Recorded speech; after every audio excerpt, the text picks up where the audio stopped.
I have one question. Yes, sir. Alhamdulillah, I'm married in last November. Okay. And I have one question that I always doubt on my wife that maybe she talks with somebody else on the phone. But I have just doubt and I'm not sure. Because I had one incident before we got married that I found that she was talking with somebody else. After that we got married, then I'm thinking that she's still talking with somebody else. Is it any good to doubt on her? Or Did you? Said to me that we don't have evidence. Did you find any evidence? Do you have any evidence to back this up? Yeah, I had evidence before we got married that I spoke to that guy. Before you got married? Yeah. Okay, but after getting married, nothing happened. Nothing happened. Yeah. Okay, I will answer you, Amir. Amir has a problem, and these problems are initiated totally by shaitan. Why? In verse 102 in chapter 2, Surah Al-Baqarah, Harut and Marut, the angels, were descended and ordered to go to earth and teach the people black magic, while giving them the disclaimer: if you learn from us, you will become disbelievers and end up in hell. We are a fitna. Allah has sent us as a test, so don't learn from us black magic. Beware. Allah says in verse 102, the devils go and learn from them black magic, where they separate a man from his wife. Imagine, Allah did not say where they inflict poverty or diseases or wars, which are calamities. Rather, Allah indicated that something that must be paid attention to. They learn black magic to separate a man from his wife. So this is the prerogative, this is the objective of shaitan, to separate you from your wife. And also the Prophet said, that Satan erects his throne on water and disperses and dispatches his soldiers all over the world. One of them comes back to him and says, I whispered in his ears until he fornicated. Satan says, you didn't do anything. Tomorrow he's going to repent. Second one comes and says, I whispered in his ears until he stole money. He said, you didn't do anything. Tomorrow he's going to repent. The third one comes and says, I whispered in his ears until I made him divorce his wife. Satan says, you are the man. And he makes him sit next to him on the throne. What does this tell you?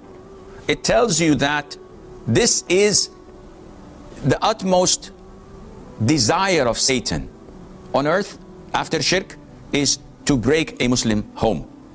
Akhi, you should fear Allah Azza wa Jal. The track record of your wife since she got married to you was perfect. She's a faithful woman. She is dutiful woman. And she is obeying you and respecting your parents, serving them like a slave, doing everything in her possession to make you happy. Are you grateful? No. Are you showing your gratitude? No. Are you praising her? Not at all. Why? Because she had a conversation or a relationship with someone before marriage. And you, mashallah, were, mashallah, Mr. Perfect. You were in the masjid all the time, 24 hours, 7 days a week. You didn't do any sins. Ya akhi, fear Allah Azza wa Jal. Aren't you afraid that Allah will expose your sins big time? And then nobody would even dare to sit with you or talk to you or even look at you?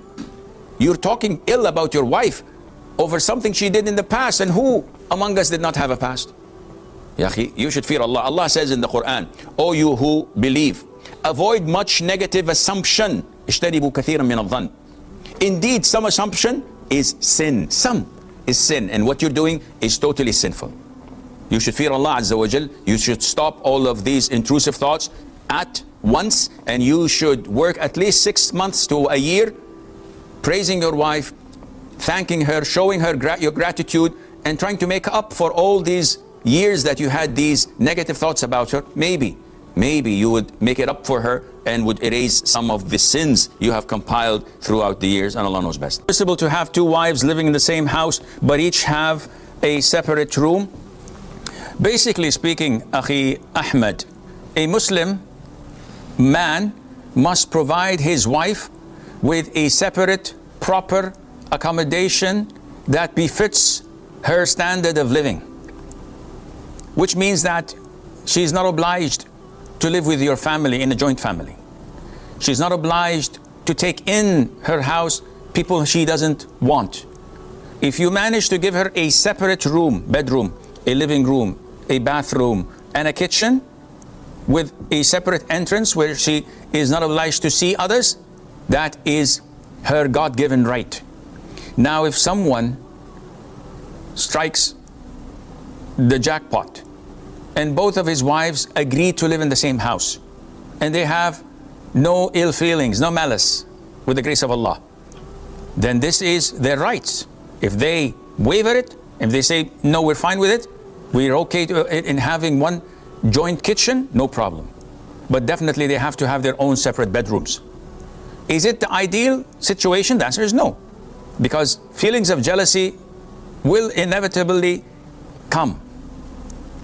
But if someone says, no, I have no problem, and my wives have no problem, alhamdulillah, this is permissible. It all depends on their consent, both of them, without any force or pressure.